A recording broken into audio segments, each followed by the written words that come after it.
If being inconsistent with your diet has led to your weight going up and going down, ultimately ending back up at square one, here's what you need to do. Have go-to meals. Pick 2 to 3 go-to options that are simple, easy, and tasty for each meal. Having a few options to rotate between means that you still have some variety, but you don't have to spend loads of time and energy thinking about what to eat.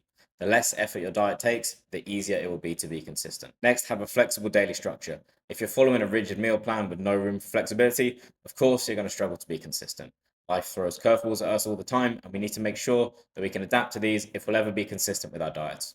Have a solid scaffolding for your diet, meaning the number and rough timings of your meals, as well as your go to meals for each of these. But importantly, allow flexibility so you can roll with life's punches rather than just taking them on the chin. If you'll be going for a meal out, take a look at the menu ahead of time and scope out a healthy option rather than either having no social life when dieting or completely sacking your diet off and having a starter, main, dessert, and drinks every time you go out to eat. So this flexibility within your daily structure means you can adapt to any situation and you'll get out of the on and off mindset. Next, assess and deal with whatever is causing you to break consistency.